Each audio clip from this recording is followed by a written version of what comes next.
আপনার এই বক্তব্যের ব্যাখ্যা আপনাকে দিতে হবে। ইনকিলাব মঞ্চের মুখপাত্র আমাদের প্রিয় শরীফ ওসমান হাদিকে গেল শুক্রবারে প্রকাশ্য দিবালোকে গুলি করে হত্যা করার উদ্দেশ্যে তাকে মারাত্মকভাবে আহত করা হয়েছে। আমরা তার জীবন নিয়ে শঙ্কিত, শুধু শঙ্কিত নই, দারুণভাবে শঙ্কিত। আজকে তাকে সিঙ্গাপুরে নিয়ে যাওয়া হয়েছে। জানি না আল্লাহ তাআলা তার কপালে কিসমতে ভাগ্যে কি লিখে রেখেছে। আল্লাহ তাআলার কাছে দোয়া করি, আল্লাহ তো মৃতকেও জীবিত করতে পারেন। তুলিজুল হাইয়্যা মিনাল মাইয়িত, আল্লাহ বলেছেন তুখরিজুল হাইয়্যা মিনাল মাইয়িত, যে আমি মৌতের ভিতর থেকেও জীবন দিয়ে বের করে আনতে পারি। এবং আল্লাহ তা দুনিয়াবাসীকে বহুবার দেখিয়েছে। আমরা আল্লাহ তাআলার দরবারে বিগলিত চিত্তে দোয়া করি, আল্লাহ তাআলা তার কুদরতের হাত হাদের দিকে সম্প্রসারিত করে তাকে তিনি আবার বিপ্লবী হিসেবে আমাদের কাছে ফিরিয়ে দেন। প্রসঙ্গক্রমে এখানে বলতে হয়, তারপরে এই বেদনাদায়ক কাপুরুষোচিত এই আক্রমণের কারণে আজকে গোটা দেশবাসী, যাদের মনে সামান্য মানবিক মূল্যবোধ আছে, সবাই দারুণভাবে ব্যথিত। তারা সকলের সমবেদনা জ্ঞাপন করছে। এমনি প্রেক্ষাপটে আজকে অত্যন্ত দায়িত্বশীল একটি জায়গায় থেকে বর্তমানে কার্যত বাংলাদেশ এই কয়টা দিন যাদের নিয়ন্ত্রণে চলবে, সেই নির্বাচন কমিশনের প্রধান তিনি একটি বক্তব্য রেখেছেন, যা আমি বিশ্বাস করি আমার মতো সমস্ত মানুষকে আহত করেছে।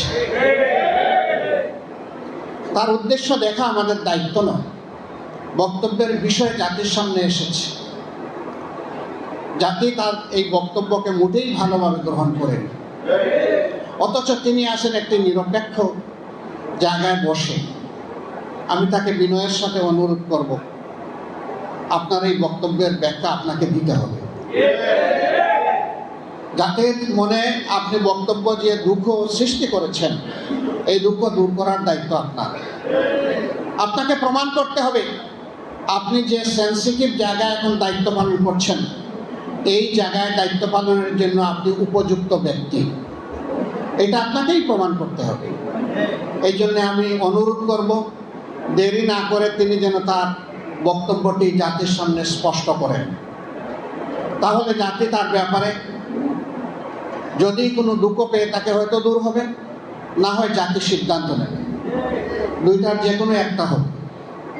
আমরা উনি এবং উনার মতো রাষ্ট্রের গুরুত্বপূর্ণ দায়িত্বে যারা আছেন, তাদের সকলের সাথে কাছে বিনয়ের সাথে অনুরোধ করব, আপনারা কেউ দায়িত্ব জ্ঞানহীন কোনো আচরণ এই জাতির সাথে করবেন না।